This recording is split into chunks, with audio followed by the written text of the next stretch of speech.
Bueno, vamos a comenzar. El señor rector viene de camino, así que lo recibiremos cuando llegue. Quiero agradecer a los estudiantes, a los profesores, los rectores y vicerrectores de la Universidad del Turabo que están presentes aquí.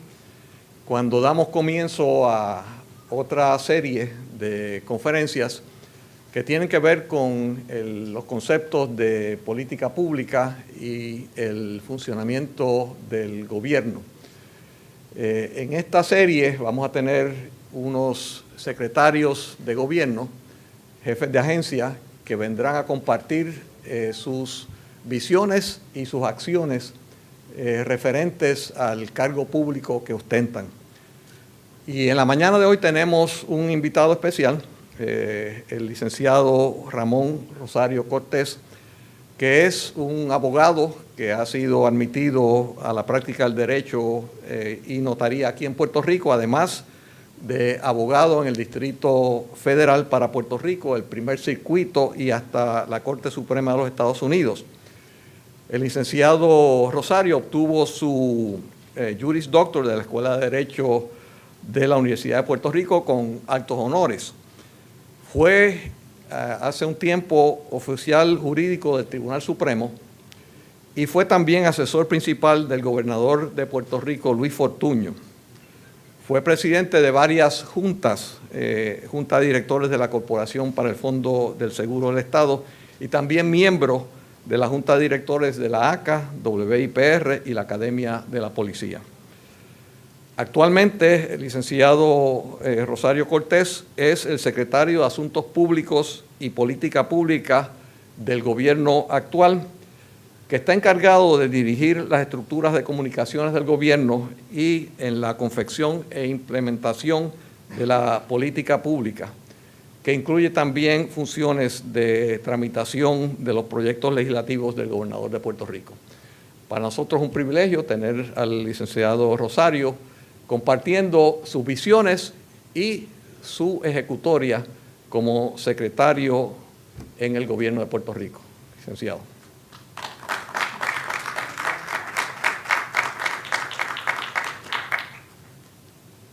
Buenos días a todos. Primero, agradecer al gobernador por esta invitación. Creo que le brinda una oportunidad a muchos jefes, ¿verdad? O funcionarios públicos del gobierno de Puerto Rico, como lo es mi persona, enseñarle a los estudiantes, ¿verdad?, que el servicio público, a pesar de lo que usualmente vemos como críticas negativas en los medios, es algo en lo cual podemos aportar mucho y mejorar esa percepción que tiene usualmente el ciudadano regular sobre lo que es el servicio público, que ha sido trastocado por muchos años.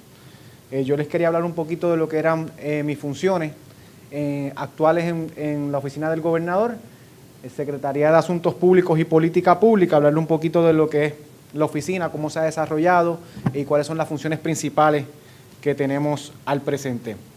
La oficina o la Secretaría de Asuntos Públicos se creó en el 2002, una orden ejecutiva de la gobernadora Sila Calderón.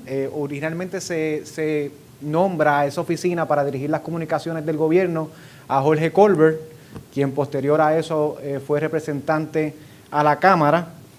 En el 2008 se enmienda esa orden ejecutiva para añadir otras funciones administrativas.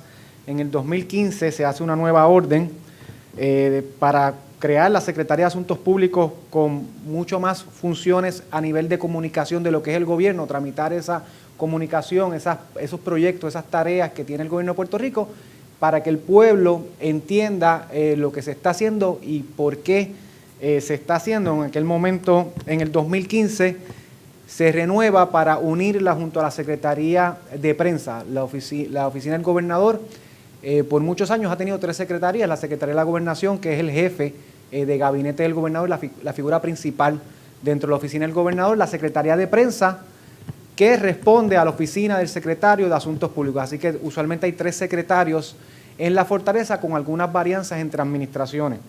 En aquel momento se nombra a Jesús Manuel Ortiz, que hoy es representante a la Cámara.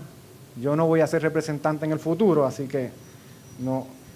Pero los 2 miembros anteriores de esa oficina hoy han sido legisladores. En el 2017 el gobernador Ricardo Rosselló entra como primer mandatario a la oficina del gobernador y une una posición que había creado Luis Fortuño, el gobernador Luis Fortuño, la Secretaría de Política Pública, con la Secretaría de Asuntos Públicos, con la meta principal de que su comunicador o portavoz principal o el que dirige las comunicaciones en el gobierno pueda estar empapado adecuadamente de las medidas de política pública que se toman en el gobierno, de forma que podamos explicar mucho más en estos momentos que estamos tomando muchas decisiones difíciles, las razones por las cuales se toman esas medidas. Se me nombra en el 2017 a esa posición. Funciones actuales de esta oficina, si tienen alguna pregunta pueden alzar la mano, lo podemos hacer interactivo sin ningún problema.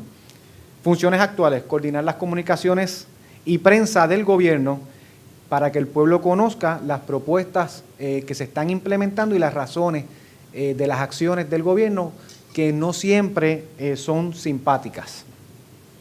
Formular y desarrollar y tramitar la política pública del gobernador, ya sea mediante proyectos de ley o acciones administrativas. Muchos de los proyectos de ley, hoy estamos discutiendo reforma educativa en estos últimos días, son proyectos que, aunque se tramitan en la Asamblea Legislativa, el origen es de la oficina del gobernador, un proyecto de administración del gobernador de Puerto Rico que lo somete a través de su delegación a la Asamblea Legislativa para su consideración. Esta oficina también está a cargo de trabajar proyectos estratégicos que el gobernador delegue para implementar la política pública. Y una cosa es uno formular la política pública, qué reforma educativa queremos tener, cuál es la visión de esa educación pública que va a tener el gobierno de Puerto Rico. Otra cosa es implementarla. Y más difícil es la segunda etapa que la primera, usualmente formular lo que es adecuado o lo que debería ser una acción de gobierno. Es mucho más fácil de atender los hechos culturales, cómo el gobierno ha operado tradicionalmente y hacer cambiar esa visión para implementar una nueva visión. Y esa oficina tiene por orden ejecutiva la encomienda de implementar medidas de transparencia en la gestión gubernamental, acceso a la información de la ciudadanía. Y para hablar un poquito de los componentes de la oficina, las comunicaciones y prensa. Como les dije, en la Fortaleza está la Secretaría de Prensa y está la Oficina Central de Comunicaciones. La Secretaría de Prensa trabaja las comunicaciones directas del gobernador y las peticiones de lo que es la mansión ejecutiva, la Fortaleza, y la Oficina Central de Comunicaciones, que tiene una directora, maneja lo que es la coordinación de la comunicación con todas las demás agencias, integrándolas a un mismo mensaje.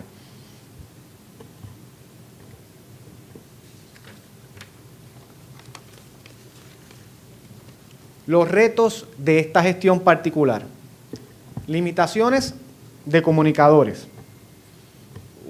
En el manejo de lo que es la comunicación gubernamental se cometen muchísimos errores. Que la gran mayoría no son intencionados, son errores en comunicación que afectan cómo uno le comunica al pueblo una idea que puede ser muy buena y necesaria de parte del gobernador, pero en ese esfuerzo de comunicarle al pueblo lo que se está haciendo, se cometen errores que tienen efectos directos sobre la medida. Algunas veces se tienen que hasta descartar, lo hemos visto en el pasado, no porque la medida era mala, sino en el problema o el error de comunicar lo que uno está haciendo.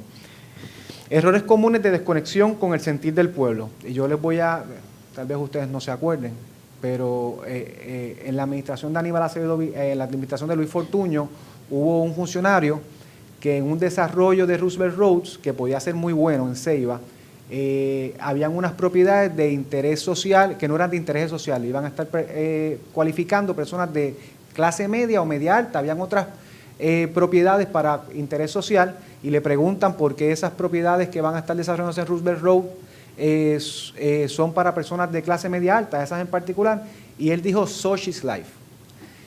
O sea, así es la vida. Eso le costó su puesto y le costó una medida que pudo haber sido muy buena, el error en comunicarla. El pasado gobernador Alejandro García Padilla, exactamente en abril del 2013, dijo, me vale, a unos reclamos de unas casas acreditadoras sobre algunas acciones que se estaban tomando en contra de la salud fiscal del gobierno de Puerto Rico, que ellos entendían que se estaba tomando en contra de la salud fiscal. Ese me vale le costó al gobierno de Puerto Rico muchísimos millones de dólares porque las casas acreditadoras llevaron literalmente el crédito de Puerto Rico hasta niveles de chatarra.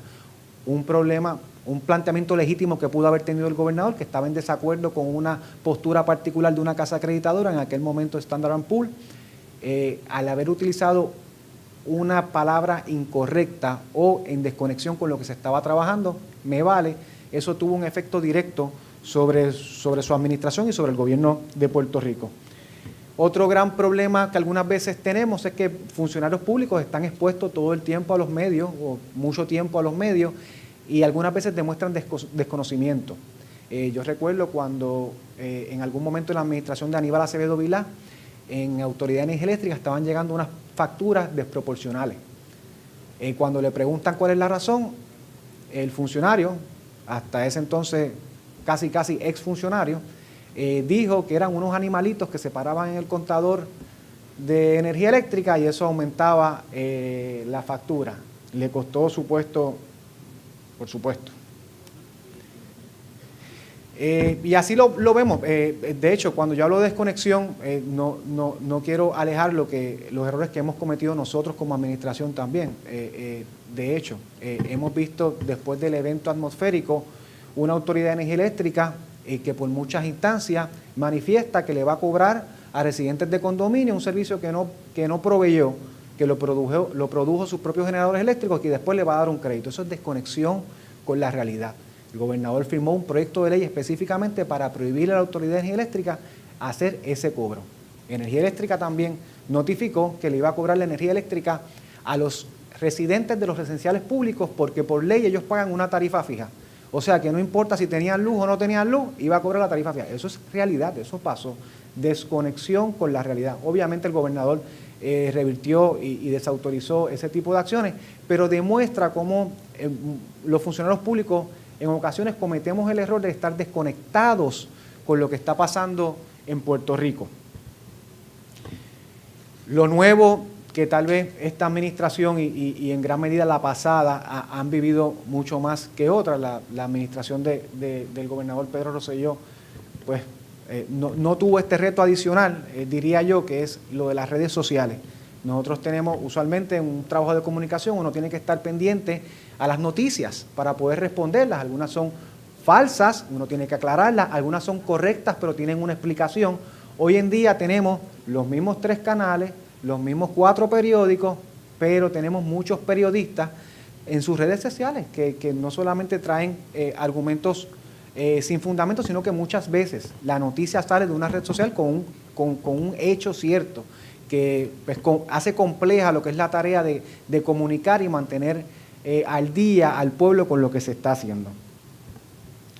En el huracán María vivimos algo que yo no había vivido antes. Imaginar hacer el trabajo de comunicaciones sin televisión, con radio limitado, sin redes sociales, sin internet, sin comunicados de prensa.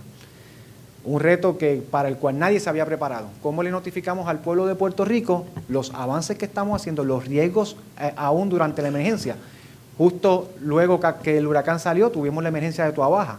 El gobernador tuvo que ir personalmente a Toabaja a salvar vidas de personas que estaban literalmente con sus casas inundadas. Luego, un poco después, 2 o 3 semanas después, tuvimos la emergencia de Quebradilla, Isabela, una represa que estaba al punto de colapsar, arriesgando muchísimas comunidades. ¿Cómo tú le notificas a esas comunidades, al pueblo de Puerto Rico, esos riesgos si no tienes Twitter, si no tienes Facebook, si no hay televisión?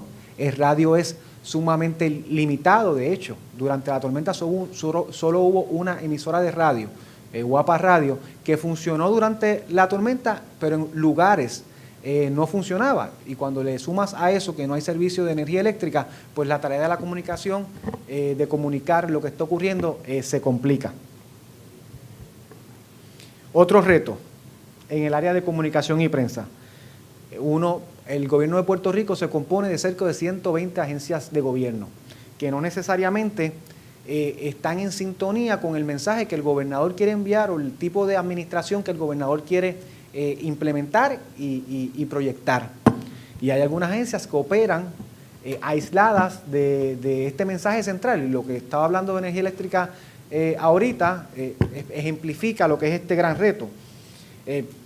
Yo creo que en todas las administraciones uno puede hacer una radiografía en solo 6 meses de cuál es la visión o los mensajes más importantes de esa administración, de ese gobernador, con las medidas que va proponiendo. Yo diría que la administración del actual gobernador Ricardo Rosselló se ha centrado en tres temas principales. Primero, la responsabilidad fiscal, en gran medida porque estamos en una situación donde no hay acceso a los mercados. Pasadas administraciones podían, como hace el individuo normal o los negocios normales privados, girar contra su crédito para hacer inversión. No es el caso de Puerto Rico, no solamente eso.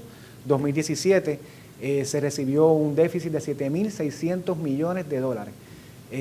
Con lo cual uno tiene que bregar sin acceso al mercado, así que la responsabilidad fiscal ha sido algo que hemos visto desde las primeras acciones de esta administración, dentro del marco de una Junta de Supervisión Fiscal y una relación colonial que nos ha impuesto un organismo no democrático a tomar decisiones que en un Estado democrático toman los representantes que seleccionó el pueblo directamente.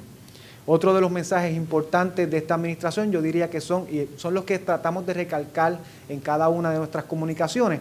La libertad individual. El gobernador ha hecho muchísimas propuestas que al final del día, si uno mira cuál es el elemento común de estas propuestas, es la libertad individual.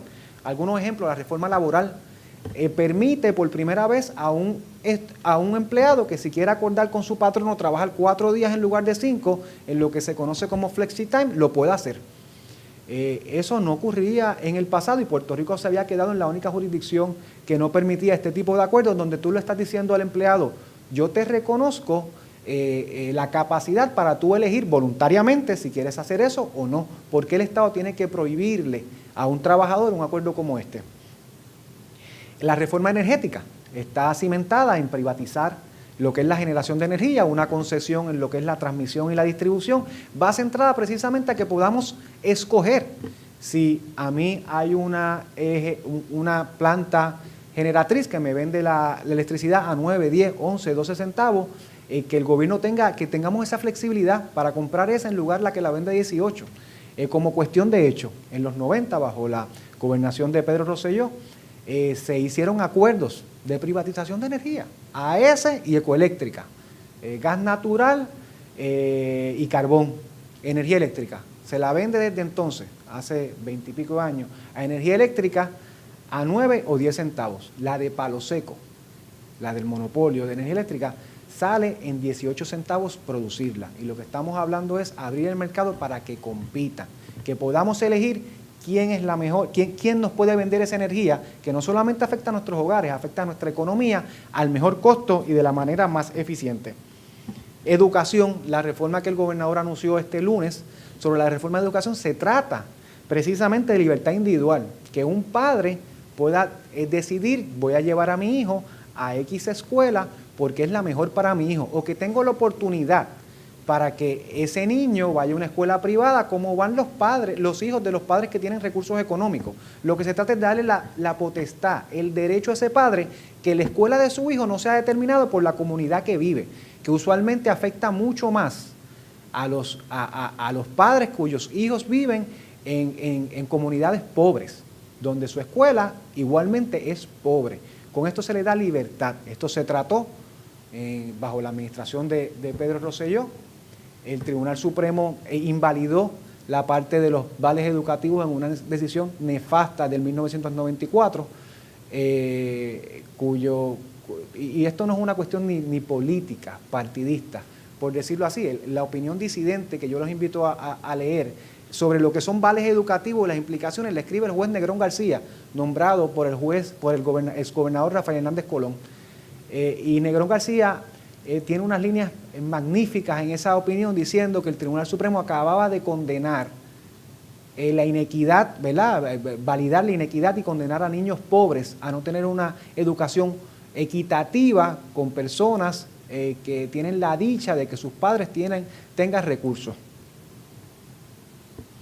El tema de salud, el gobernador estará presentando su reforma de salud, pero ha estado comunicando con uno de los pilares, principalmente es la libertad individual, que una persona que participa del programa conocido como Mi Salud, reforma de salud que inició el gobernador Pedro Rosselló, tenga la libertad para escoger qué proveedor de salud me va a rendir ese servicio, de forma que los proveedores tengan que mejorar sus servicios para garantizar que se quedan con ese cliente.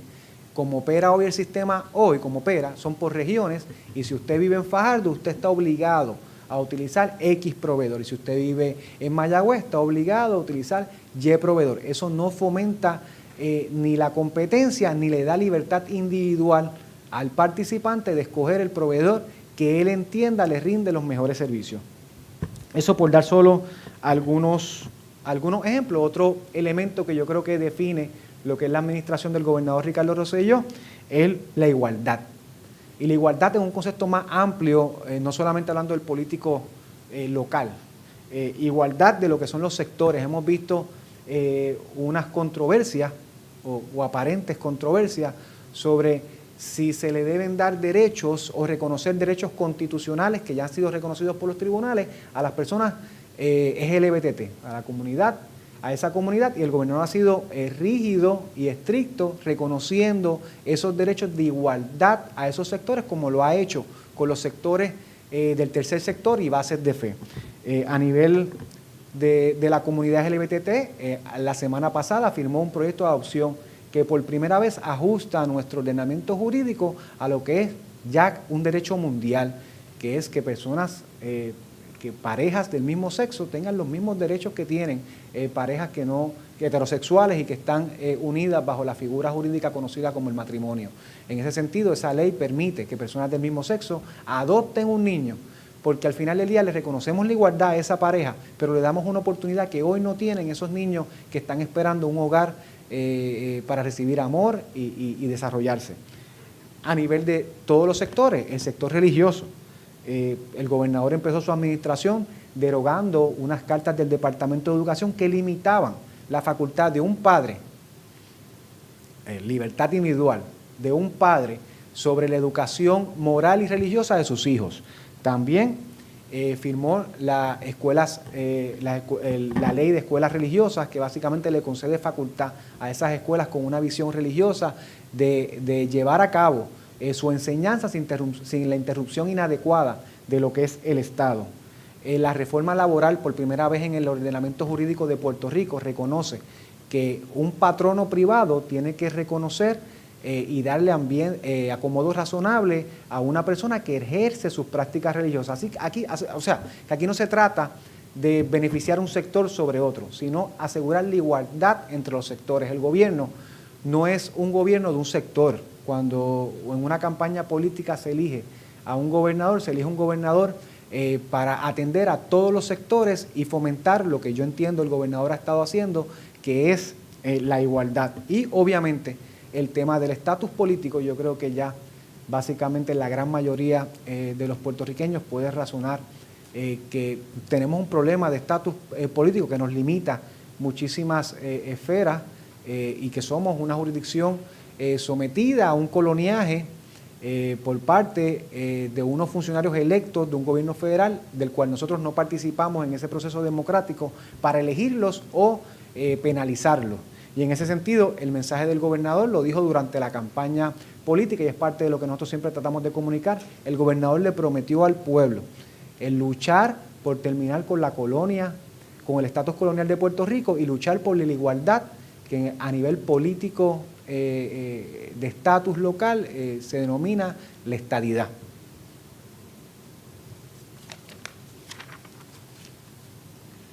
Siguiendo con las funciones de la oficina y lo que son retos, la parte de formular e implementar política pública. Los cambios siempre tienen resistencia. Un cambio, por definición, nos pasa hasta en la vida personal.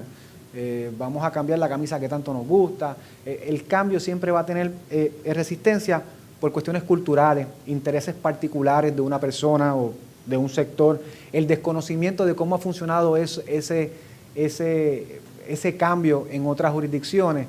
A mí nunca me ha gustado ese refrán de que mejor malo conocido que malo por conocer. Si partimos de la premisa que hay un malo conocido, pues ya ese malo hay que cambiarlo independientemente.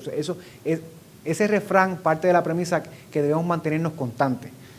Malas experiencias también limitan lo que son los cambios que hacen tanta falta. Cualquier persona que haya intervenido con el servicio público se habrá topado con la dichosa frase de que eso nunca se ha hecho así. Y yo creo que el gobernador habrá tenido muchas de esas con sus jefes de agencia.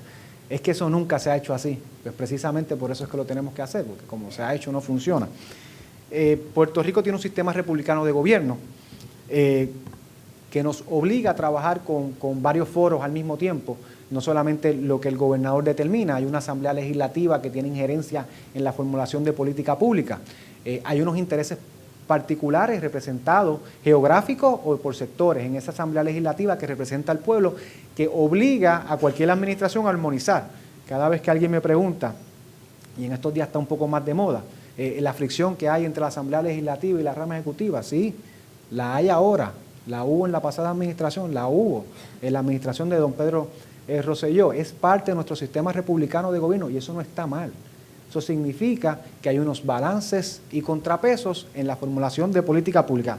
Y también en un sistema republicano de gobierno como el nuestro está la figura jurídica, el Tribunal Supremo o la rama judicial, que tiene una injerencia directa en lo que es la formulación de política pública, algunas veces razonadas, otras veces con otras motivaciones, pero son parte de nuestro sistema. Hablaba antes de entrar a la charla con el exgobernador sobre varios asuntos que hoy estamos discutiendo, algunos de los cuales hoy estamos discutiendo, pero que fueron objetos de análisis en el pasado y que no se pudieron implementar precisamente por una rama judicial que interviene en el proceso de formular política pública, para bien o para mal.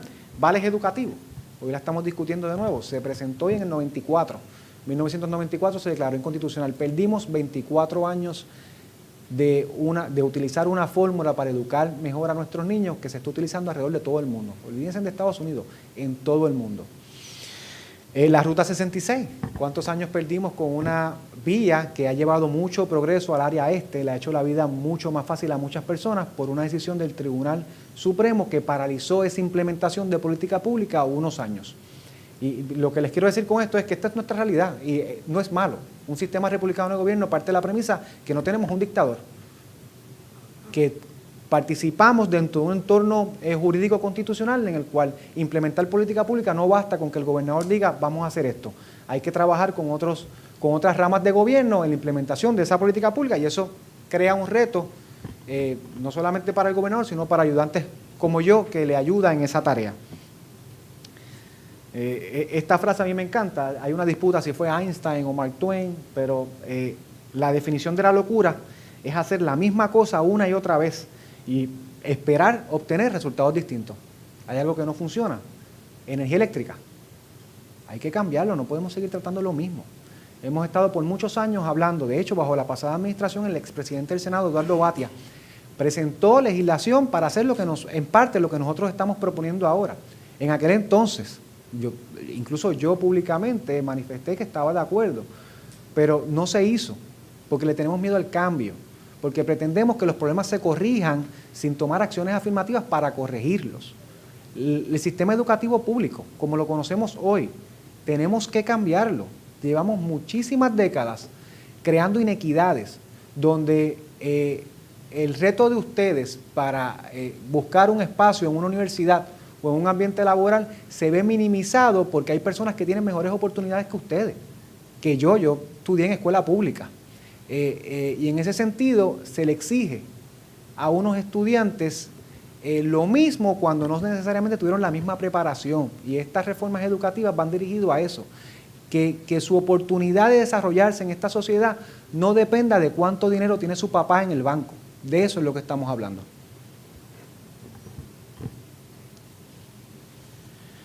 Este cuatrienio parte por lo que el gobernador propuso durante su campaña, gran parte también por los retos que estamos viviendo. Este cuatrienio es uno de grandes retos, no solamente por la cuestión fiscal, social, poblacional, geográfica.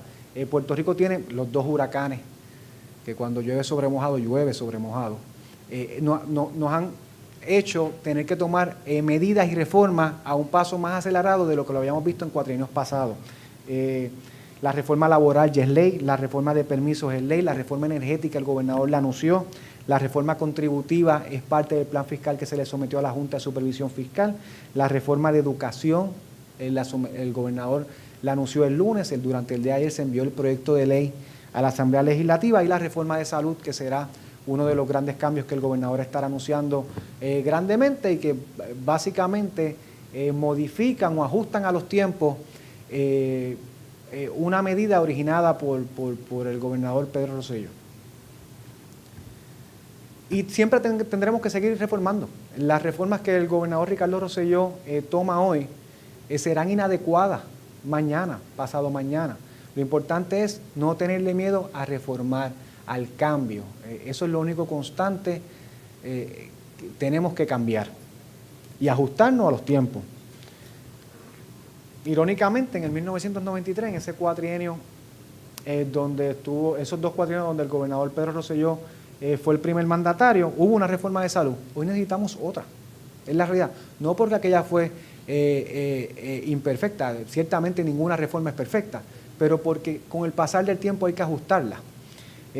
La Telefónica, se vendió un activo, una corporación pública que iba a dejar de ser un buen activo, que por legislación federal se abrió un mercado que iba a impedir que lo que había artificialmente sobrevivido como un monopolio siguiera operando como lo conocíamos.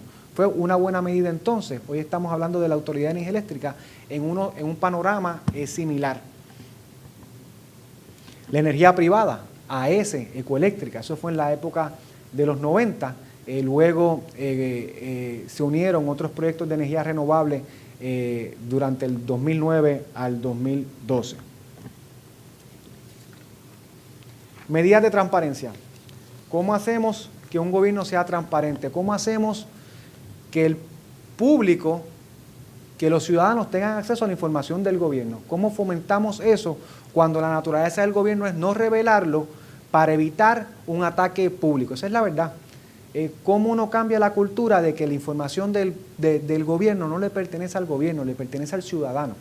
¿Cómo fomentamos que todas las agencias abran sus libros de la información clasificada legalmente como pública? Cuando lo normal es evitar que eso ocurra, o lo que ha sido normal, evitar que eso ocurra, precisamente para evitar un conflicto público con determinada información. Ese problema no solamente es de Puerto Rico. En los Estados Unidos hay legislación a nivel federal de lo mismo, fomentando precisamente por estos mismos males. Nosotros tenemos una constitución local y una constitución de los Estados Unidos que nos reconoce el derecho constitucional como ciudadanos de exigir la información pública. Hay muchísimas jurisdicciones, muchísimos países que no tienen ese derecho. Así que no es un tema local, pero eso no impide que lo mejoremos. No tenemos sistemas adecuados de datos. La información electrónica a nivel privado ha percolado muy bien, universitario. A nivel del gobierno estamos en pamper, esa es la realidad. El gobernador presentó durante la pasada sesión legislativa una medida que se considera a la Asamblea Legislativa, que es cumpliendo con su promesa de campaña de por una vez y por todas reconocerle ese derecho irrefutable al ciudadano de pedir información pública, la ley de transparencia gubernamental. Primero, un proceso por primera vez gratis. Hoy, si usted quiere pedir una información pública y un jefe de agencia o una agencia, un organismo gubernamental se la niega, usted tiene no solamente que pagar un sellito de $100 para radicar el caso al tribunal, sino tiene que conseguirse un abogado y pasar días en un tribunal. Esta ley básicamente lo que establece es que ese derecho es constitucional y su acceso debe ser gratis. Si un funcionario le impide a usted tener acceso a ese documento o información pública, que usted pueda acudir a los tribunales por derecho propio con formas fáciles y términos rígidos y de forma gratuita, es lo menos que puede establecer un gobierno que aspira a ser transparente. Además que establece términos específicos para que tanto el juez como el titular de la agencia provean la información solicitada. El plan de reorganización del Departamento de Desarrollo Económico y Comercio, cuyo secretario va a estar aquí dando también una presentación. Ese plan de reorganización a nivel de lo que es el Instituto de Estadísticas, nosotros por muchísimos años hemos estado rezagados y señalados a nivel mundial de que carecemos de sistemas tecnológicos para proveer los datos, la recopilación de datos. El gobernador ha propuesto en ese plan de reorganización externalizar, eliminar la injerencia que puede tener un gobierno en lo que es la publicación de los datos, lo que se conoce como el Instituto de Estadística. Hoy en día, el Instituto de Estadística, su junta de directores la nombra el gobernador. Y eso es atarla a un sistema de gobierno que por naturaleza está diseñado para ocultar información con el miedo de que pueda ser detrimental para su proyección. El gobernador de Puerto Rico ha radicado un proyecto diciendo, ese poder que yo tengo hoy en el Instituto de Estadísticas, que determino quiénes son los que lo dirigen, lo voy a pasar al tercer sector, al sector privado, que sea externalizado y realmente independiente para evitar que la tentación de cualquier ser humano conlleve a paralizar la publicación de unos datos por el efecto nocivo que puede tener en una administración.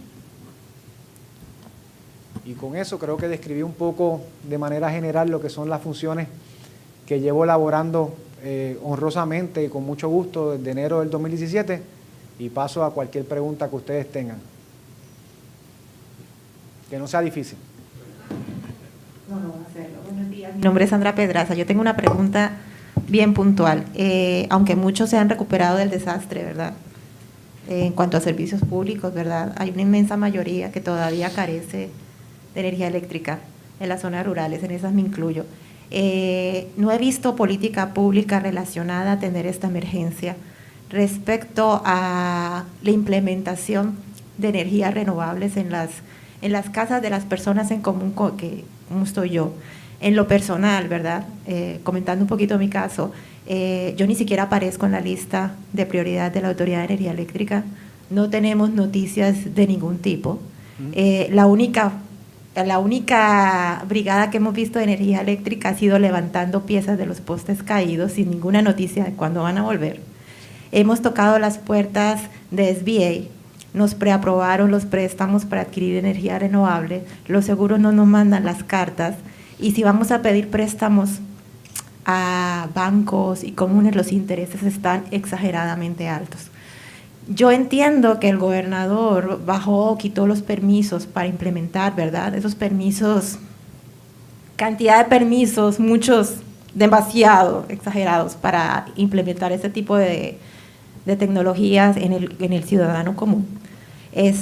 Pero no he visto nada de legislatura para atender esta emergencia y ciudadanos como yo pueden independizarse de energía eléctrica y tener una opción, tener igualdad, tener opciones para poder resolver el problema que ahora tenemos en este momento. Esa es mi cuestión, porque si estamos hablando de igualdad, pues definitivamente no la hay. Sí. No hay flexibilidad, no hay opciones y no hay mecanismos para acudir a una legislatura u otro lado. Yo me preocupo y le traigo esa preocupación, que el ciudadano del común estamos en este tipo de situación y ve una legislatura preocupada por sus cuotas políticas y las discusiones que hay en torno a puestos de confianza en el gobierno. Quisiera tener información sobre la parte de política pública para atender esa emergencia ya y qué mecanismos hay para yo poder hacer mis reclamaciones y traer este tipo de inquietud y a dónde lo puedo hacer, porque ahora mismo no lo hay, no hay quien las atienda. Sí, mira, y yo puedo coincidir con tu planteamiento. Realmente teníamos una autoridad de energía eléctrica que no servía antes del huracán, menos sirve luego del huracán. Si la pregunta es cómo la política pública va a enfocar ese problema, que no vino con María, no vino con Irma, era un problema persistente de un servicio monopolizado que era ineficiente. Ciertamente la política pública del gobernador es terminar con lo que tú señalas, donde no hay igualdad, donde no hay libertad individual, donde usted no puede implementar una medida como independizarse de la autoridad de energía eléctrica. Bajo la administración de Luis Fortuño se hizo una medida para flexibilizar de cierta forma los net metering, que no es otra cosa que usted pueda establecer lo que usted está tratando de hacer, un sistema de generación en su casa, y hacen todos los obstáculos posibles, porque tienes que llevarlo a la autoridad de energía eléctrica para que te lo aprueben.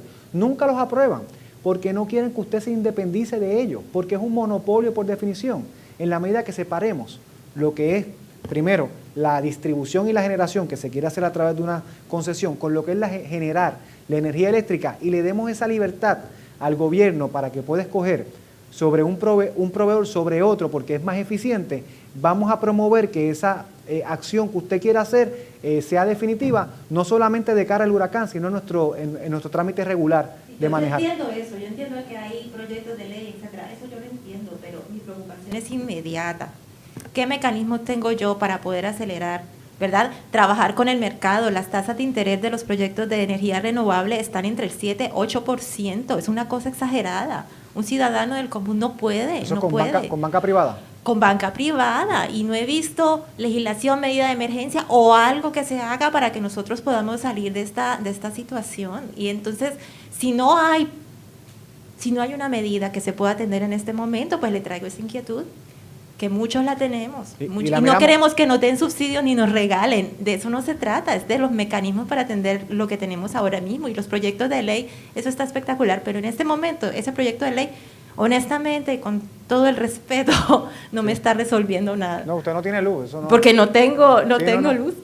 Y quiero resolverlo. Podría hacerlo, pero no tengo los mecanismos para hacerlo. O sea, le agradezco la atención que me preste. Se lo agradezco mucho. Sí.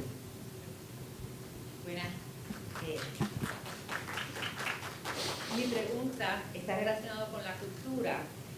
¿Cómo se contempla la reestructuración del Instituto de Cultura puertorriqueña, que tiene por ley velar por el patrimonio cultural edificado histórico tan importante y toda su programación cultural en este momento de crisis económica? Sin lugar a duda, cuando hay retos económicos, tenemos que tener cuidado de descartar las cosas que algunos pudieran pensar que no son tan importantes, pero son sumamente importantes, y obviamente la cultura, que no tiene ninguna atadura con la ideología política de ninguna persona, es algo que le pertenece a todos los pueblos, independientemente de su futuro ¿verdad? De estatus, por llamarlo de alguna forma. El gobernador no ha sometido a la Asamblea Legislativa el proyecto de reorganización del Instituto de Cultura, pero le garantizo que irá dirigido a fusionar todos esos elementos rotos que tenemos hoy, el Centro de Bellas Artes por un lado, el Instituto, el Conservatorio. Tenemos muchas figuras que tienen injerencia directa en fomentar la cultura, que trabajando individualmente y por separados no van a poder ser más eficientes en la tarea que tienen de fomentar y mantener lo que es la cultura. Así que una vez el gobernador presente ese proyecto, vas a poder ver una meta principal, y es mantener esas estructuras que fomentan la cultura y ponerlas a funcionar juntas para ir dirigidas al mismo fin, que es promover y mantener nuestra cultura. En la administración Fortuño hicimos un intento de crear alianzas público-privadas con los municipios, y en la Casa Museo de José Celso Barbosa pudimos hacer una alianza con el municipio de Bayamón para que ella la cuide y la preserve, y ese concepto es muy importante porque el instituto no puede, sí, con su fondo y este cuatrienio lo hicimos en cierta manera con el museo. Se trabajó un fideicomiso, se le ofreció unos créditos contributivos precisamente a ese fideicomiso para poder solventar fuera de lo que es la estructura tradicional de gobierno la importante misión que tiene. Yo tengo una curiosidad. Hace poco se presentaron dos proyectos de ley para la cuestión esta de los menores. Ambos fueron tres y los tres fueron vetados. Sí, yo sé que fueron vetados, pero mi curiosidad es cómo la Oficina de Política Pública trabajó eso. Pero, es que tienen dos entidades, como es la Asamblea del Senado, una la Cámara 1, una tratando de proyectar una política pública, la otra tratando de proyectar. ¿Cómo ustedes? Sí, operacionalmente, si es la pregunta, mientras una medida legislativa se tramite en la Asamblea Legislativa, mi oficina tiene el deber de asegurar que la postura del gobierno está debidamente recogida o atendida, por lo menos informada a la Asamblea Legislativa de cuál es la postura de la rama ejecutiva sobre una medida particular. Eso algunas veces rinde frutos al 100%, otras veces al 50%, otras veces al 0%. Una vez cuando se apruebe una medida de Asamblea Legislativa, pasa a mi oficina donde se le pide la información o su postura, cómo la medida quedó aprobada a agencias de gobierno que tienen pertinencia o instituciones privadas que tienen pertinencia en la medida. En esa particular, Departamento de Justicia, Departamento de la Familia, AMSCA, fueron algunas de las agencias que estuvieron oponiéndose o apoyando cada una de estas medidas. Se le rinde un informe al gobernador en el cual yo doy una recomendación que el gobernador algunas veces acoge, algunas veces descarta. Bueno, soy la profesora María Elena Ortiz de la Escuela de Ciencias Sociales. Tengo varias preguntas, pero voy a empezar en cuanto a la reforma educativa. Yo, en primer lugar, quiero decir que aplaudo todos los esfuerzos que hace la administración por traer ideas nuevas, por atender los problemas de forma creativa y por salirse de... Usted dijo, esto nunca se ha hecho así. Yo tengo un amigo que le decía eso, el paso del cabro, que la gente siempre seguía el paso del cabro, aunque hubiesen, ¿verdad?, caminos que fueran tal vez mejores, no se atrevían a explorarlo. Sin embargo, en la reforma educativa, que tengo que reconocer que no soy una experta en el tema, el modelo de privatización se dice en los medios, he escuchado, que sigue el modelo de las escuelas charter y que ese modelo, que ya lleva 20 años en los Estados Unidos, según lo que he escuchado, ha demostrado no ser eficaz, que no ha crecido, que a 20 años de su implementación solamente tiene 2 millones de estudiantes, que para estar en 40 estados no es una cantidad significativa. ¿Qué tiene usted que decir respecto a esas críticas que he escuchado y que realmente no tengo la información? Vamos a empezar por tal vez desmentir las premisas de la misma postura. Mira, yo estoy en contra de la privatización de las escuelas. El gobernador está en contra de la privatización de las escuelas. Nuestra Constitución no nos permite privatizar el sistema de educación pública. ¿Los residenciales públicos son privatizados? ¿Le pertenecen a una institución privada? No. En algún momento, bajo la administración de Hernández Colón, se decidió utilizar empresas especialistas en administración de residencias masivas, en este caso residenciales públicos, y son los mismos residentes de los residenciales públicos los que no quieren salir de ese modelo, porque son más eficientes de cuando lo administraba el gobierno de Puerto Rico. Eso es lo que estamos diciendo para la educación. La escuela que usted conoce seguirá siendo pública, le pertenece al Departamento de Educación y sus hijos van a tener el derecho de ir allí de forma gratuita. Lo que estamos diciendo es, si esa escuela que usted tiene cerca de su casa es pública, funciona hoy. Esa es la pregunta. Si su hijo sale preparado como el que estudió en San José, esa es la pregunta. Si usted siente que si usted manda a su hijo, yo escucho muchas personas criticando, y la primera pregunta que le tenemos que hacer es, ¿dónde están sus hijos?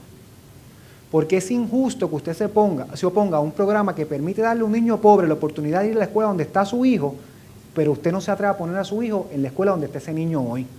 Eso es injusto. Escuelas charter, 44 estados y Washington, D.C. y muchísimas jurisdicciones de Europa.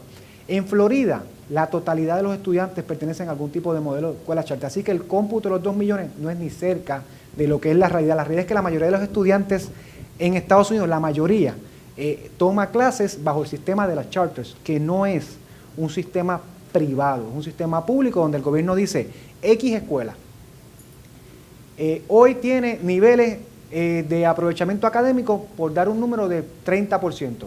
Usted es una institución sin fines de lucro, universitaria. Mira, hoy estamos en el sistema universitario de Ana Geméndez. La UPR tiene la UHS, CROEC. La Interamericana tiene CEDIN, modelos exitosísimos. ¿Por qué no le podemos dar esa oportunidad a un niño que hoy sus padres no pueden pagar lo que existe? ¿Por qué? ¿Por qué mantener esa inequidad? ¿Tiene alguna razón económica mantener esa inequidad para que niños pobres no puedan competir de tú a tú con los hijos de personas con dinero? Esa es la razón. Porque es un sistema totalmente injusto y eso es lo que estamos tratando de cambiar con esta medida. Habrán instituciones charter que no rindan los servicios como ha pasado en los Estados Unidos. Podrá haber señalamientos de mala utilización de fondos públicos, la ha habido en el sistema público también, en todas las agencias. ¿Qué cambiamos con eso? Lo que estamos tratando es tener un sistema de medición, de rendición de cuentas. Si el sistema universitario de Ana Geméndez mañana me adopta la escuela que está más abajo y no funciona en 5 años, pues lo siento, sistema. Pero ¿y si funciona? ¿Por qué no le podemos dar 1, 2, 3 escuelas para que nuestros niños mejoren? Pero al final del día ese es el desarrollo económico, qué educación le estamos dando a nuestros niños. Y la realidad es que hoy solamente un pequeño puñado de niños está recibiendo una educación de altura, y eso es lo que yo creo que debemos aspirar a cambiar. Hola, yo soy Denis Aliza, yo soy el rector de la universidad. Saludos, rector. Relacionado con las escuelas charter y las opciones, hay una preocupación que yo tengo y que creo que se debe ver dentro de todos los posibles cambios que pueden ocurrir. Charter, para bien o para mal, el término charter, para bien o para mal, está infectado. Los tiempos cambian. Sí, te estoy hablando del... La privatización de energía eléctrica estaba el término afectado. La connotación. Los tiempos cambian. Sí. El lenguaje tiene una carga semántica que la cultura asienta, Sí. y que probablemente buenas ideas pueden ser derrotadas sencillamente porque el lenguaje se las traga. Nada. Sí, yo entiendo perfectamente. Y yo estoy seguro que esto fue algo que tuvo que pensar mucho el gobernador. Primero, el concepto en el proyecto de ley se llama Escuelas Alianza. Sí. Pero decirle a usted hoy que no es una charter sería mentirle. Sería no ser transparente. Y yo creo que como tenemos que empezar, si lo que estamos utilizando, de hecho, el modelo que estamos utilizando es la ley modelo de escuelas charters, sí, que han adoptado muchísimos estados ya. Yo creo que lo primero que le tenemos que hacer al pueblo de Puerto Rico es ser transparente. Esto es una charter y explicarle qué es una charter, precisamente para evitar que esa carga emocional que por muchos años se ha construido domine lo que es el tema sustantivo de lo que es la medida. De acuerdo. No, y no tengo ningún problema con eso. Hay que explicarlo lo suficiente como para contrarrestar esa carga semántica que tiene el término por año. Sí, por año. Eso es lo que señalo. Pero el punto que quería traer a consideración, que hay unas escuelas que son las que se desarrollan a través del instituto, del instituto que dirige Ana María Blanco, que se inicia como un proyecto como Juan Domingo en Acción. Posteriormente se desarrolla junto con el Departamento de Educación y auspiciado y apoyado, ¿verdad?, por la secretaria, que son alrededor de 15 escuelas. Y esas escuelas han mostrado, los datos dicen, que son impresionantes en términos de retención, performance académico. Todos los indicadores dicen que esas escuelas deben ser un modelo a seguir. Entonces, a mí me preocupa que se tenga en consideración, como en efecto se tiene, aunque entiendo que no está decidido, que se tenga en consideración convertir a esas escuelas dentro del grupo de escuelas charter cuando, como están, funcionan, ¿verdad? Y entonces crea o puede crear potencialmente, y lo ha advertido Ana María Blanco, que es una persona con una experiencia vasta en esto, que todo el mundo la reconoce como conocedora y que en efecto por 25 años ha estado implantando ese proyecto de manera exitosa. Entonces, por eso comencé diciendo, los términos tienen semántica, ¿verdad? Y entonces, ponerle el mote de charter a unas escuelas que ya están funcionando, pues tiene dos problemas. Uno, da la sensación de que quieren ponerle el nombre de charter porque ya están funcionando, y entonces después de decir, ve que te lo dije que las escuelas charter funcionaban. Eso es lo primero. Y lo segundo es que da la sensación de que en este momento, yo estoy de acuerdo con que se desarrollen modelos alternos de escuelas, o sea, yo estoy de acuerdo con eso. Pero si ya se tiene esto, pues entonces, ¿por qué no creamos unas oportunidades de comparación? Se desarrollan 3 o 4 proyectos, o 15, 14 fue que dijo. 14, porque se desarrollan esos 14 proyectos, los comparamos en 2 años cómo están desarrollándose, como en efecto ya están desarrollándose las de Ana María Blanco, y tenemos un criterio, de hecho tenemos un criterio científico para comparar performance, criterios académicos, criterios de eficiencia. Nada, lo traigo... Rector, y yo coincido con usted totalmente, ese es el modelo que estamos proponiendo. Okay. Tienes unas escuelas públicas con alianzas, claro, Montessori. Sí, sí. Nosotros tenemos muchas escuelas trabajadas bajo programas de Montessori. Sí. Vamos a medirlo. Claro. Porque no todo el mundo tiene una Montessori al lado. Ese es mi planteamiento. Manténganlo, no las muevan a ese Son modelo. 1.110 escuelas. Estamos hablando que para agosto serán 14 charters. Las vamos a poder medir con las otras 1.000. Perfecto, gracias. Sí, tengo una... Sí, solamente quería mencionar 2 puntos que escuché importantes sobre equidad que explicó la Secretaria de Educación. Me parecieron muy importantes. A mí me encanta todo lo que tiene que ver con educación. Que fueron que para lograr equidad, las escuelas charter pueden servir para dar servicios especiales a los niños de educación especial, que ahora mismo uno de los problemas del sistema de educación es que los niños de educación especial están distribuidos en todas las escuelas de Puerto Rico. Eso me pareció excelente. Segundo, ella explicó una dificultad que tiene el sistema de educación actualmente, que es la distribución de fondos, que no es equitativa por número de estudiantes por escuela. Sí. Sino que hay escuelas que teniendo pocos estudiantes reciben muchos fondos y escuelas que teniendo muchos estudiantes reciben muy poco dinero. Las razones no las explico, pero entiendo que el sistema de vales prácticamente lo que hace es que desarrolla lo que se llama el costo promedio por estudiante, y en base a eso se calcula el vale y en base a eso se distribuyen también los fondos que haya por escuela. Esto también me pareció muy bien, lo estoy explicando porque creo que he oído cosas en contra, que yo creo que no hay poca información, sí. Hay mucha desinformación, quizás basado en objeciones antiguas contra ese sistema. Pero también quiero enfatizar otra cosa que creo que el gobierno actual lo tiene presente, y es que la educación no es solamente proveer conocimiento, es proveer experiencias. Y creo que lo digo que el gobierno lo tiene presente porque el gobernador implantó unas medidas que cuando se tienen disponibles, por ejemplo, boletos para ver espectáculos importantes en Puerto Rico, se pueden destinar a estudiantes de bajos recursos para que asistan. Eso me parece excelente y es parte de la educación. Pero en términos de lo que es proveer más oportunidades a la diversidad cultural que tenemos, ¿verdad? Pues me parece que eso no se ha entendido bien, pero lo exhorto a que continúe divulgando cada vez más información y pronto, igual la Secretaría de Educación, pero creo que la Secretaria dio muy buena información por televisión. Muchas gracias. Ese es el reto más grande de nuestra función, ¿verdad? Cada vez que una persona hace un señalamiento, tal vez con una premisa falsa, no es culpa de esa persona. La culpa debe ser que nosotros no hemos proyectado, informado la información de forma adecuada. Sí, perdona. Buenas, saludos. Tengo una sugerencia o pregunta más bien. Si la agricultura es uno de los grandes pilares de la economía, porque en muy pocas instituciones, el sistema universitario de Ana Geméndez incluida, no tiene programas ni propuestas sobre la agricultura.